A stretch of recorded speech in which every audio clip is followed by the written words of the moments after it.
Please rise and join me for the Pledge of Allegiance.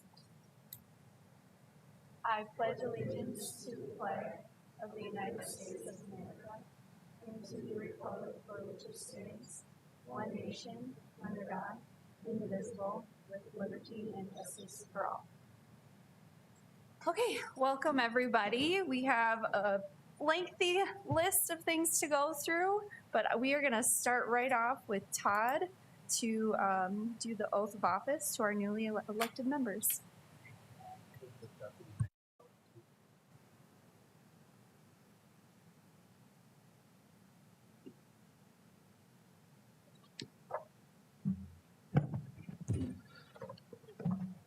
We'll do Elizabeth first. Elizabeth Duffy, at a regular meeting of the school board held on Tuesday, May 27th, 2025, the school board declared you were a duly elected member of the school board of Sioux Falls School District 49-5.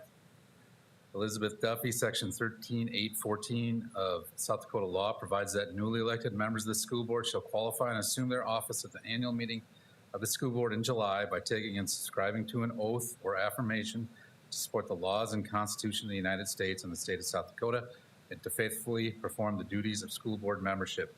At this time, as business manager of the district, it's my pleasant duty to administer the oath. Would you please raise your right hand and state the oath? I, Elizabeth Duffy, having been elected to the office of member of the school board of Sioux Falls School District 49-5 of Minnehaha County and Lincoln County, South Dakota, do solemnly swear that I will support the laws and Constitution of the United States and the state of South Dakota, and that I will faithfully and impartially perform the duties of school board membership. Thank you. Would you please subscribe to the oath? There's 2 copies there. One is for you, and one is for be held in the business office.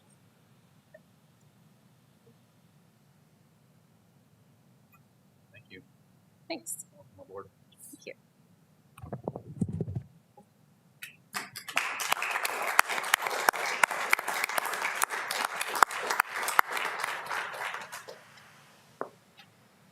It's going to sound familiar. Nan Kelly, at a regular meeting of the school board held on Tuesday, May 27th, 2025, the school board declared you were a duly elected member of the school board of Sioux Falls School District 49-5. Nan Kelly, section 13.814 of the South Dakota law provides that newly elected members of the school board shall qualify and assume their office at the annual meeting of the school board in July by taking and subscribing to an oath or affirmation to support the laws and Constitution of the United States and the state of South Dakota, and to faithfully perform the duties of school board membership. At this time, as business manager of the district, it's my pleasant duty to administer the oath. Would you please raise your right hand and state the oath? I, Nan Kelly, having been elected to the office of member of the school board of Sioux Falls School District 49-5 of Minnehaha County and Lincoln County, South Dakota, do solemnly swear that I will support the laws and the Constitution of the United States and state of South Dakota, and that I will faithfully and impartially perform the duties of school board membership. Thank you. Would you also please subscribe to the oath twice? One's for you, one's for the business office.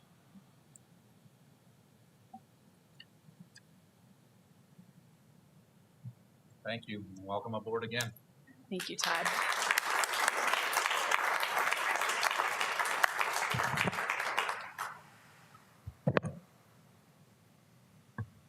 Awesome. Congratulations, Board Member Kelly and newly elected Board Member Duffy. Next, we will go to an approval of June payroll. Can I get a motion to approve of June payroll and claims to vendors? Second. I have a motion and a second. All those in favor signified by saying aye. Aye. Opposed, same sign. That is approved.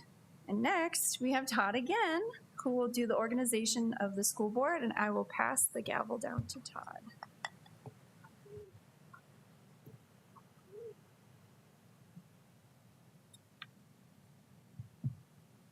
Thank you. I'd now take nominations for president of the school board.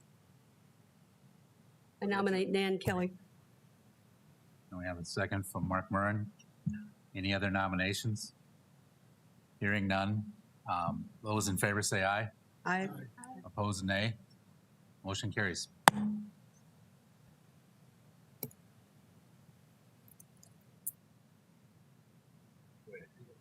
Yeah, honestly. Oh my gosh.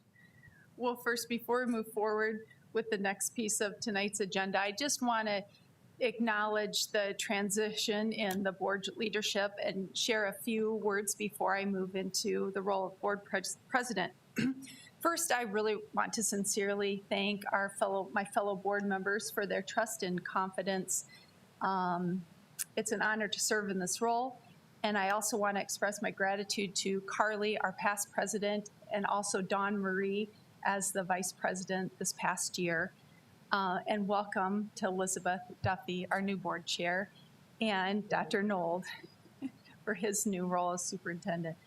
To our administrators, teachers, and staff, your day-to-day be the difference leadership is really what keeps our district moving forward.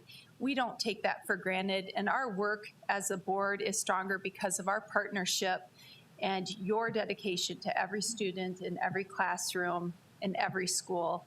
And together we will tackle the tough challenges, keeping our focus on delivering a strong public education system that meets the needs for our students, our families, our community, and the state of South Dakota. Public education is about opportunity, economic development, quality of life for all, for every child, every family. It's foundational to the American dream. So thank you again for this opportunity. I look forward to serving with all of you, and let's continue to be the difference.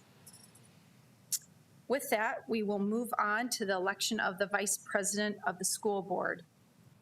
Do I have a nomination?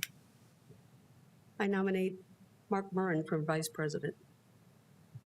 A second. All in favor? Aye. Anybody opposed?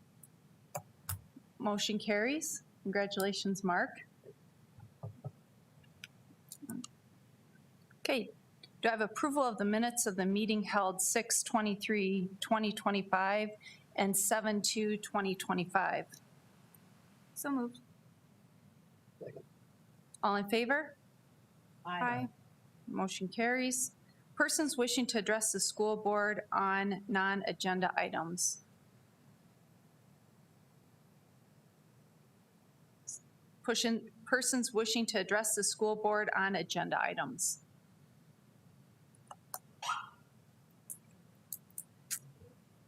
Do I have an approval of the agenda? So moved. Second. All in favor? Aye. Agenda approved. Conflicts of interest, items 10A through C. Do I have a motion? Oh, thank you. Okay, got it. Conflicts of interest, 10A. So moved. Second. All in favor? Aye. Any abstentions? No? Okay. Conflicts of interest, 10B. So moved. Second. All in favor? Aye. Aye. Any opposed? Okay, passes.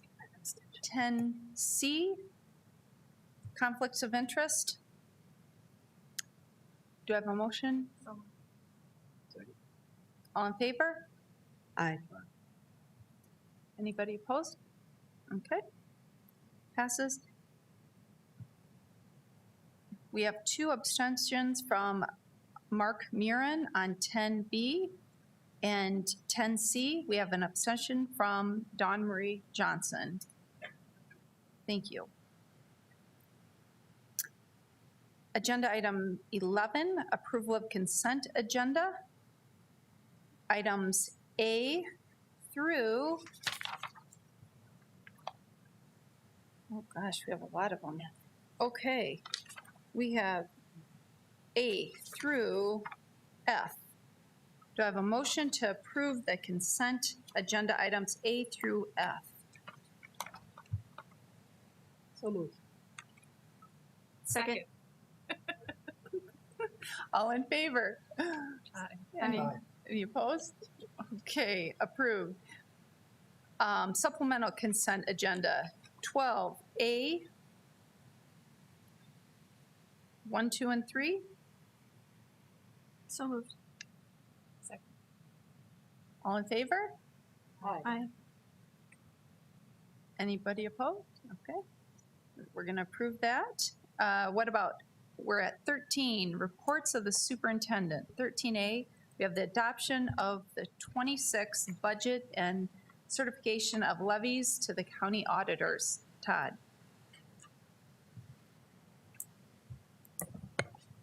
Thank you.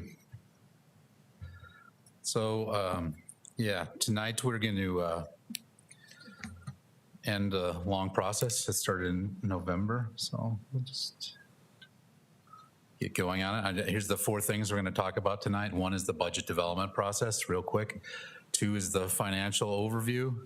3 is the tax impact, and 4 is the action items for the board to take. First of all, on the budget development process, this started in November when the board passed the budget timelines and guidelines and the instructions for our 19 budget committees with over 150 participants. On March 13th, the 2 board members that represent the budget committee met with a group of administrators, teachers, and central administrators, teachers, and building principals, and reviewed the budget and made recommendations for the full board. And then on March 26th and April 2nd, during work sessions, we went over those details of the budget. The second meeting was more for answering questions that the board had, because it was for some of them, that was the first time they had seen that budget. So we did that on March 26th and April 2nd. Then on April 14th, we brought the tentative budget to the board. There were no, that was approved, and we haven't made any changes to the budget since then. So just an overview, the general fund is obviously our biggest, most important fund, although others are important as well, but this is our biggest one. So the year we just ended, FY25, we budgeted a use of fund balance of $7.1 million. In 26, we budgeted use of fund balance down to $3.2 million. So use of fund balance is basically deficit spending for the year. The key challenge when we worked on that budget was to cut $3 million because of the expiration of the COVID funding in the year prior. We did that, and our plan calls for additional cuts down the road. We'll talk about that in a second here. So one big part of our budget that we always talk about, especially during the legislative session, is state aid and its impact on salaries. The state aid increase for next year was 1.25%. Inflation was over 3%, so it should have been 3%, but the legislature determined they did not have the money to fund the 3%. The salary growth, the negotiated agreement with all of our groups was for a 1.875% increase based on the state aid increase. The board added an additional 0.5% in an attempt to somewhat keep up with inflation versus what we got from the state. And you know this, over 80% of our total expenses in the general fund is salaries and benefits. So that's why those 2 numbers have to usually be in sync, or else your budget goes awry. Long-term growth since the formula began, you can see, remember the legislature tied teacher salary increases to we have to at least match what you get from the state, or you have to come within 97% of matching, or within 3% of matching. Well, statewide salaries have increased since the beginning of the formula more than we've gotten in state aid. That's why we actually supported that bill 2 years ago, because we said from now on it'll bring to light that if the salaries are low, it's because state aid is low. And well, it was a good kickoff with a 1.25% increase this year to show how that works. On the 5-year financial plan, remember we went over that during our work sessions. We're expecting a $3.2 million drawdown this year. We expect, if all goes to plan, that the fund balance will be at a low of 8.2%, and there'll be a slight recovery up to 9.8% that's well within the recommendations of the fan group. They want us to be kind of at our lowest, right around between 8 and 8.5%, and not on a downward trajectory, but possibly coming back up. So that's how it looks. The way to get there, we're doing $8 million in capital outlay transfers. That won't last. We've got to get that back down to where it was at $4 million. So we can't do that forever. We project right now 8 years, but we could do that possibly 8 years. Projected efficiencies are 1.5% next year, which is another $3 million cut, and then down to 1%, so slightly less than that. And then going forward after that, it'll still be 0.5% a year. You want to find those efficiencies. The $3 million cuts are a little tougher than when you do the 0.5%. But that's the key to our financial plan.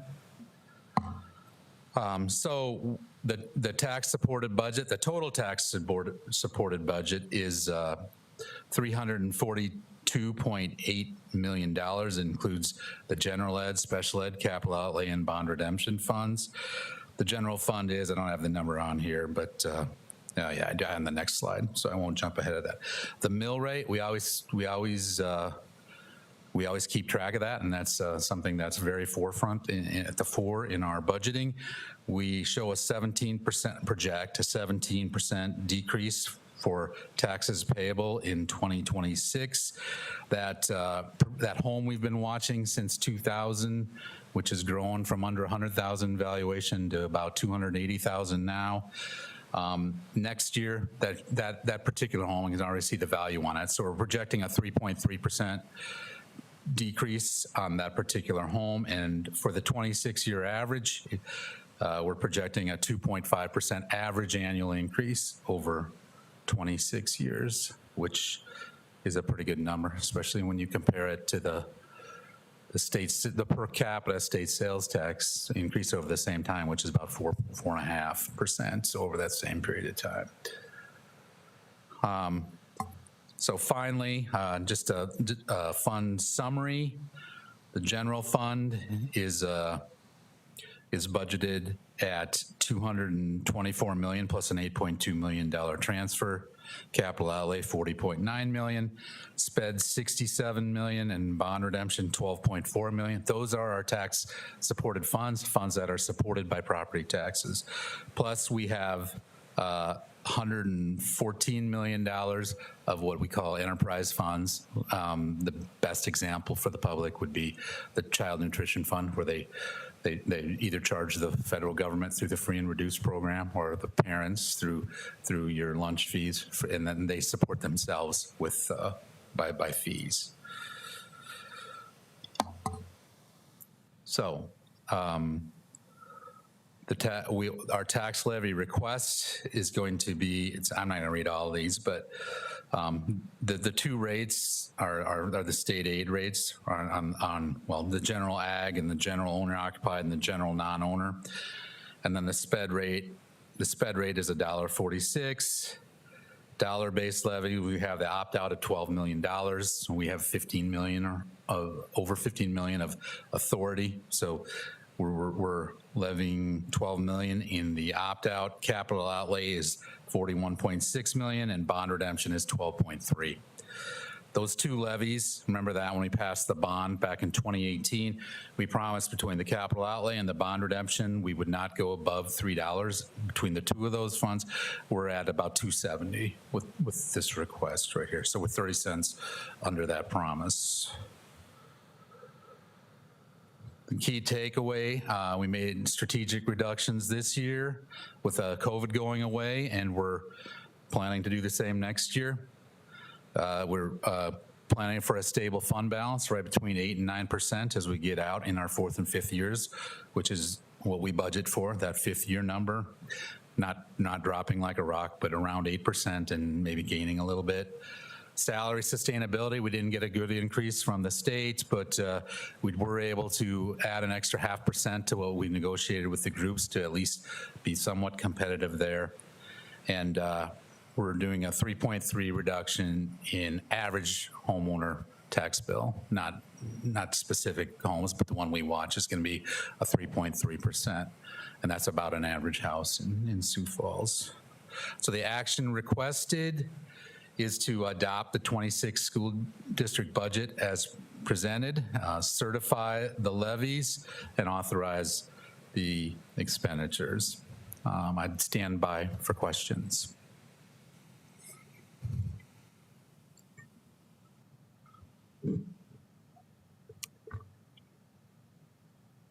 Mr. Veek, on this budget, we know and in the news and whatever that the federal government is holding back some funds. What would happen if those funds did not, those federal dollars did not come into this budget? Yeah, I would, I'll tell you what our contingency is for that. And our contingency is that when money is budgeted with federal dollars, that if we don't get those dollars, then it's an automatic budget cut. I mean, that would what we'd have to do in the short term. However, a lot of those people have already been employed. I mean, most, again, with the federal money, just like the rest of it, we're at over 80% salaries and benefits. So we would, that would actually create a deficit this year, and then next year, the plan would be, of course, it would always go through the budget process, but the plan would be to cut those positions. Now, it doesn't mean the individuals would necessarily be cut, because there's always, in a big district with over 3,000 employees, there's always turnover. But those would be kind of the first things slated to be cut in the next year. And yeah, but it would, you know, if it was $3 or $4 million, it would potentially add $3 or $4 million. And, you know, there's some positions that haven't been hired yet. And so if we got the final word and no, you're not going to get the money, we would stop hiring those positions, but many have already been hired. So those cuts would happen in the next year.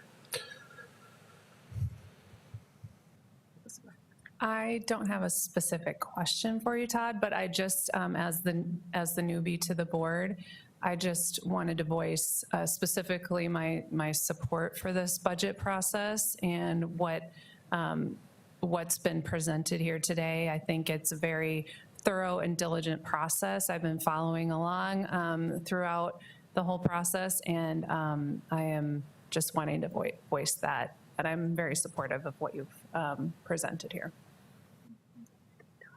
And we'll talk a little bit more about the federal freeze impact on one of the next board reports that are coming up here with the federal consolidated application. And so we'll expound upon that a little bit more after that's presented, just to talk a little more through the process. But I agree, the vetting process that has gone through with the budget has been very thorough.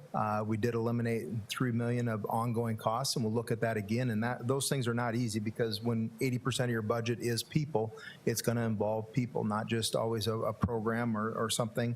That question has come in: are there things that you can take out that are just niceties? And it's always going to involve people, and everything we do is centered around students and the best benefit for children. So we have gone through that very thoroughly, and to do that again will be very difficult this next year, but that's what we're committed to do, to be financially responsible to our community. And we'll continue that process, and we'll start much earlier this next year in the fall, meeting with teacher groups and individuals and making sure that we have that plan laid out well in advance.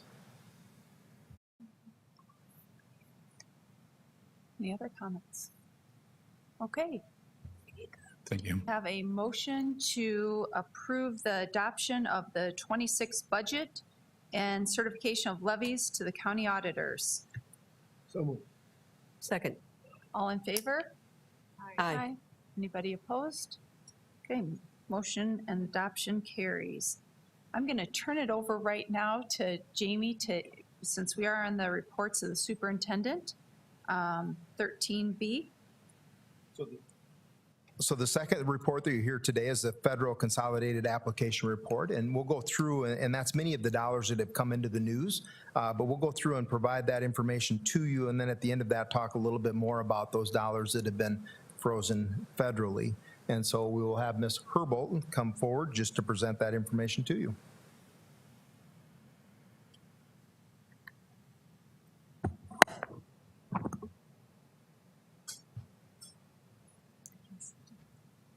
There we go. Thank you.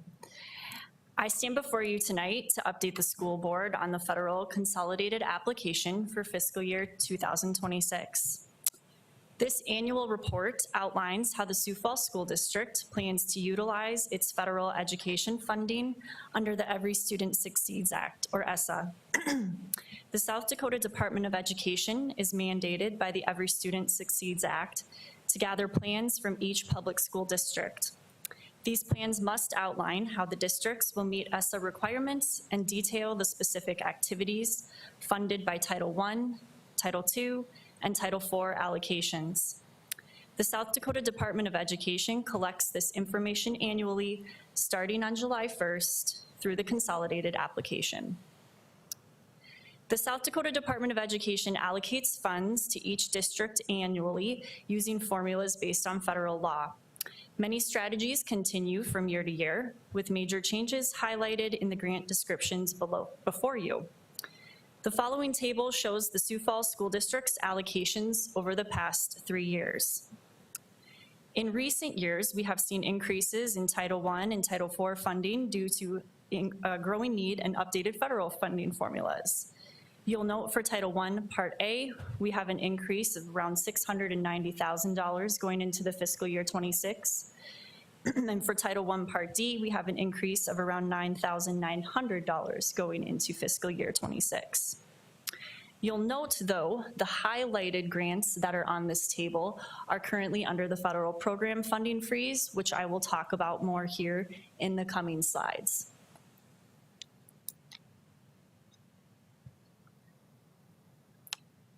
Two weeks ago, the U.S. Department of Education froze K-12 federal funding programs nationwide. As a result, allocations for Title II Part A, Title IV Part A, Title IV Part B, Title IV Part C, and Title III remain uncertain. While we have submitted a comprehensive fiscal year 26 application, the freeze means specifically that Title II Part A and Title IV Part A of the consolidated application, those are the funding formula grants, are currently on hold.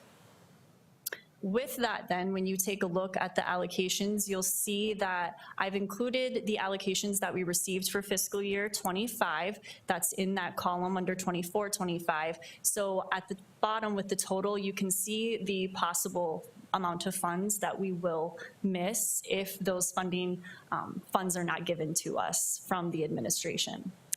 One thing I also want to point out is that with Title IV Part A, we were originally allocated the $873,000 for that funding earlier this year. We had the grant written, ready to go, and then when that freeze happened, Title IV Part A was included in that. So just wanted to point it out that we do have that allocation, which if it goes through is a positive increase to that Title IV funding, but it is currently under the freeze. With that then, despite all of these limitations, Title I and Title Part D allocations have been approved and are moving forward. Sioux Falls School District is monitoring the situation, and we're staying in contact with the Department of Education, specifically South Dakota, and we'll provide updates, and Dr. Noldville, as soon as we have additional guidance at that federal level. Looking specifically though at Title I and how our funds are utilized, we'll begin with that.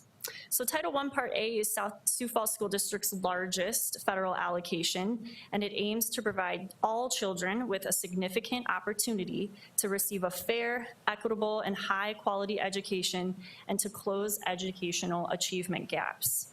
These funds must be used to improve student outcomes, including academic achievement. Part A funds support schools with the highest poverty rates through a ranking and ordering process. Districts are required to allocate Title I Part A schools with a poverty rate of over 75% and may also allocate funds to any school with a poverty rate of at least 35%. This is based on the data from free and reduced lunch forms. And with that, the following 9 elementary schools will receive Title I Part A funds in 2025 and 26. Hawthorne Elementary, Garfield, Laura B. Anderson, Lowell, Terry Redland, Cleveland, Annie Sullivan, Hayward, and Horace Mann Bridges Elementary.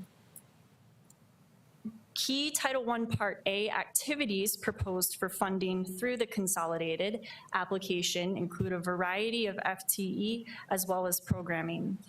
There's a class size reduction for kindergarten and first grade with 11 FTE for teachers, 8 FTE reading intervention teachers, 4 FTE Tier 2 behavior teachers, 3.5 FTE behavior intervention facilitators, 5.5 success coordinators, 6.2 FTE elementary instructional coaches, 8 FTE English learner teachers, 2 FTE English learner school home liaisons, 3 FTE social workers, 1 FTE behavior facilitator at Axtell Park Middle School, 2 FTE success coordinators at Lincoln High School and Roosevelt High School to serve students in the Joe Foss program, a reading teacher at Children's Home Society with 1 FTE, and 1 FTE to support our homeless population with homeless liaisons and then transportation services as well.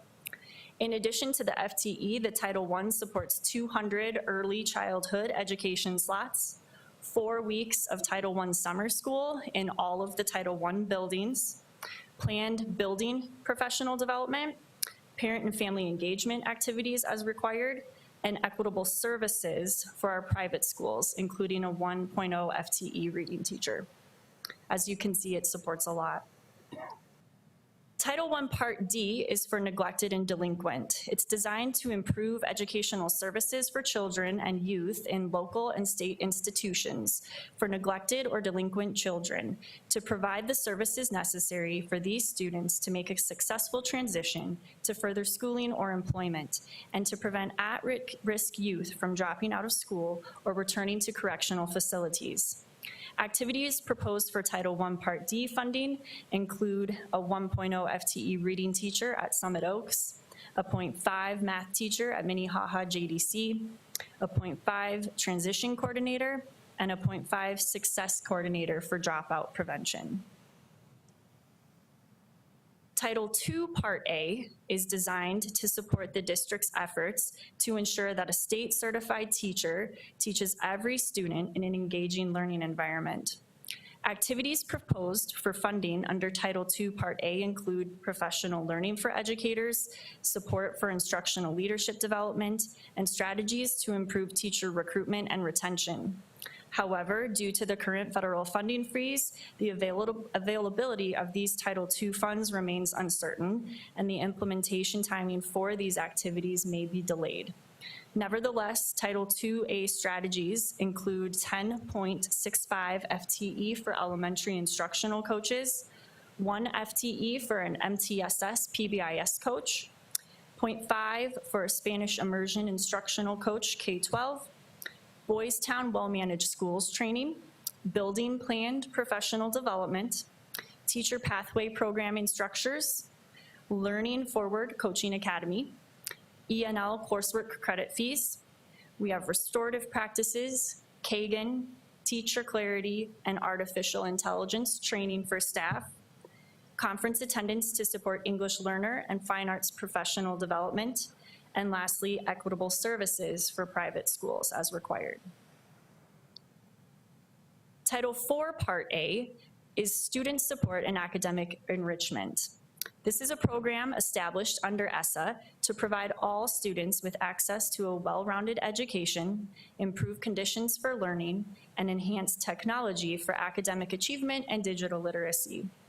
Title IV Part A funds will be used to support activities aligned with these goals, including programs that promote STEM education, mental health supports, and digital learning tools. However, again, a federal funding freeze is currently in effect for Title IV-A, which may delay the release of these funds and the implementation timeline of these initiatives. Title IV-A Part A funds under promoting a well-rounded education include a 1.75 literacy TOSA for reading intervention, 1 FTE middle school social studies instructional coach, 1 FTE high school social studies instructional coach, a 2 FTE middle school two-way immersion teachers at George McGovern and Ben Rifle Middle Schools, materials to support reading intervention, funds to support AP exams, teacher pathway travel expenses, Smart Lab curriculum materials, supplies, and training for Marcelo LeBeau Elementary, Lexia and iReady learning platforms, and lastly, equitable services at private schools.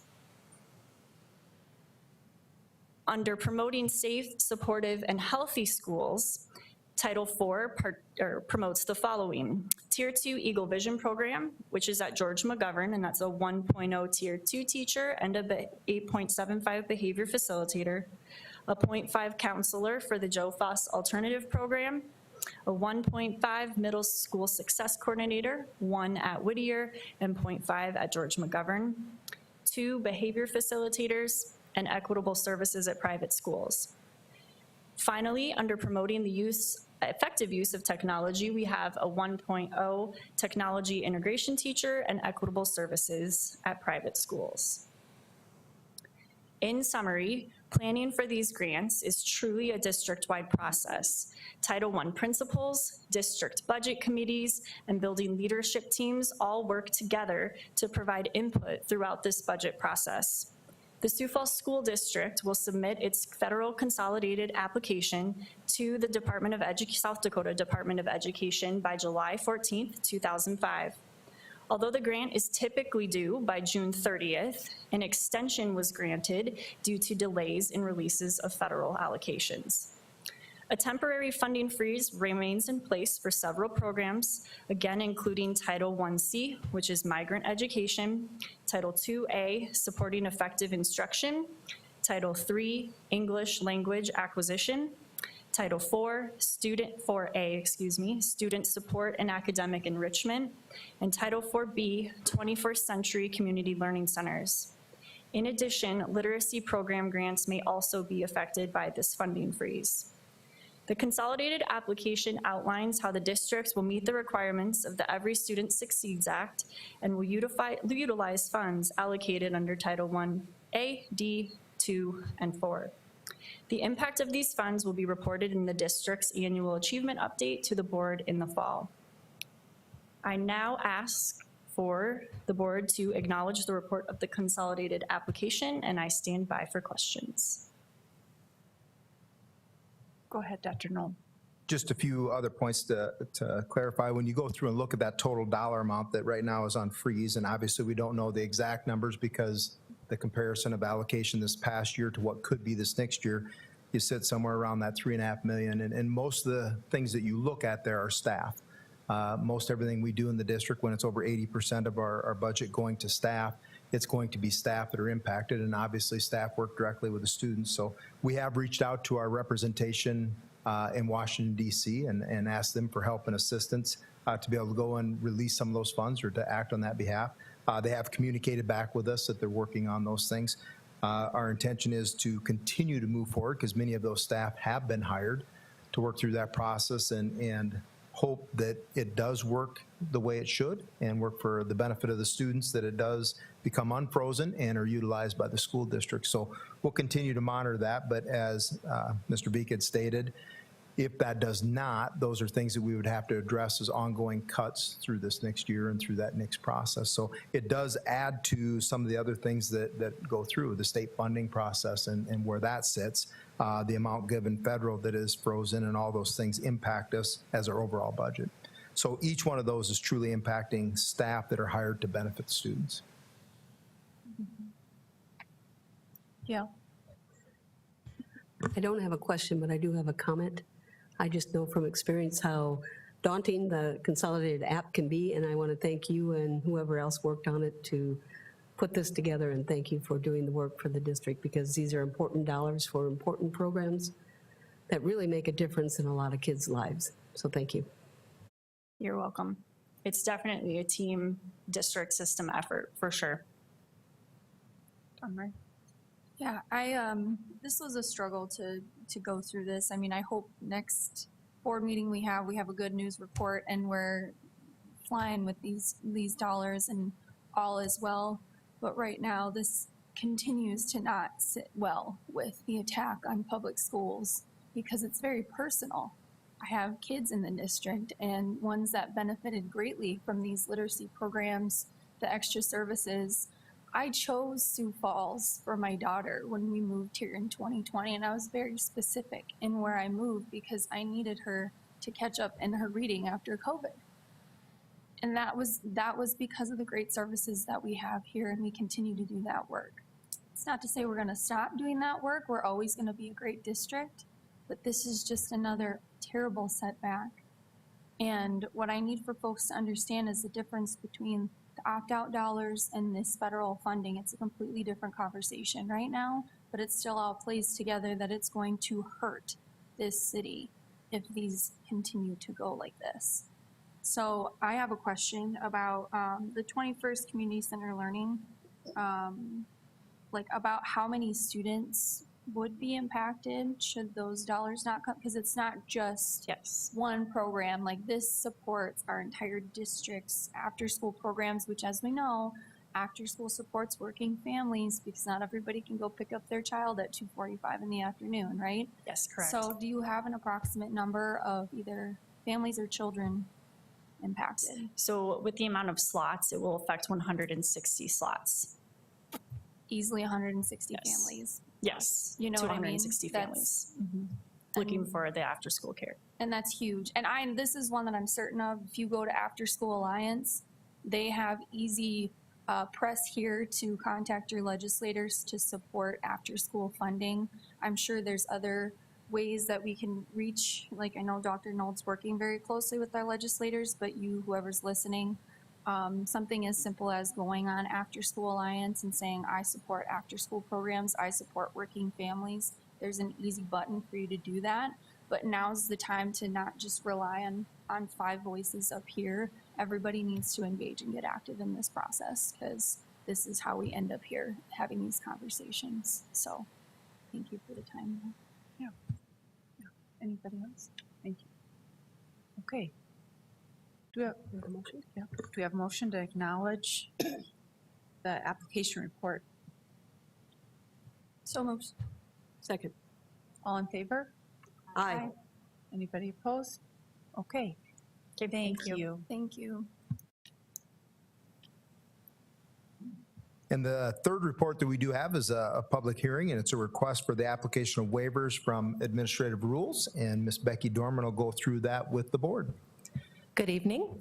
I come before you again this evening to talk about the plan of intent process and then also permission to move forward with a waiver from the plan of intent timeline. A plan of intent is the Department of Education's pathway given to school districts to work with teachers to become fully certified in the area that they're teaching. In some situations, a teacher needs to pass a praxis test, or possibly they even need to complete an additional degree program. So the Department of Ed allows 2 years for a teacher to work under a plan of intent, and then if they need that additional 3rd year, I'm here through the public hearing to ask for your permission to apply for that plan of intent for the 3rd year. Thank you. This is a public hearing. Anybody here wishing to address the board on this agenda item, please come forward. Okay, then, we will now close the public hearing. Do I have a motion to approve item 13C, the request for application of waivers from administrative rules?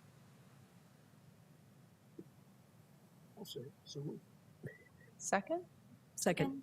All in favor? Aye. Aye. Anybody opposed? All right, motion carries. Thank you. Thank you. Thank you.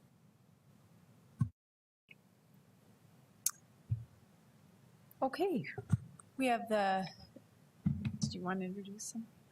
And so with the passages last year of some of the legislative law, one of the laws that went into effect was an annual review of the open meeting laws.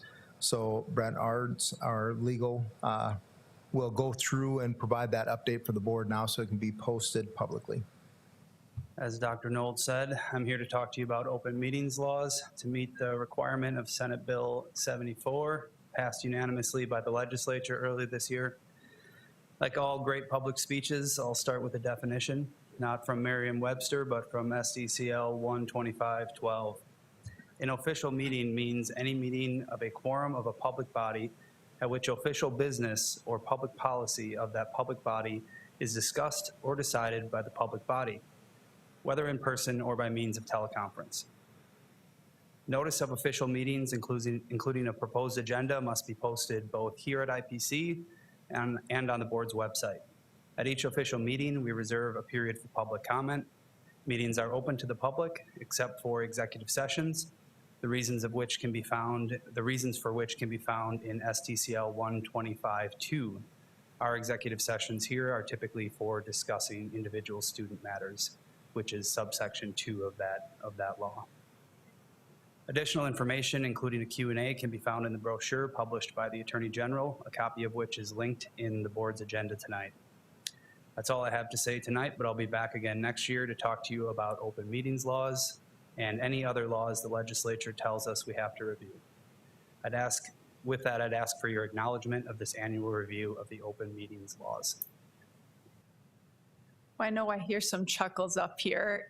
With all due respect, our South Dakota open meetings laws do ensure that the school board decisions are made openly, transparently, and with public trust.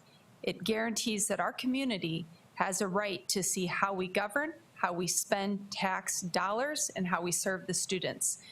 So by following this law, we are protecting public accountability, encouraging community engagement, and upholding the integrity of the work that we all do as a school district.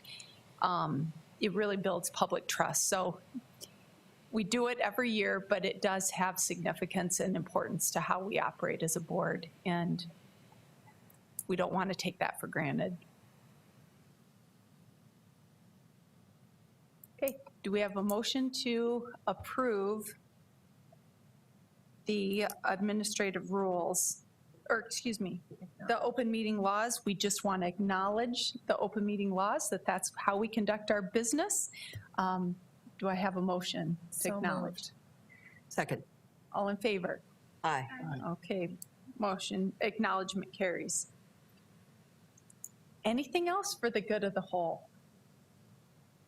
Okay, do I have a motion to adjourn? Second? Second. All in favor? Aye. We're adjourned.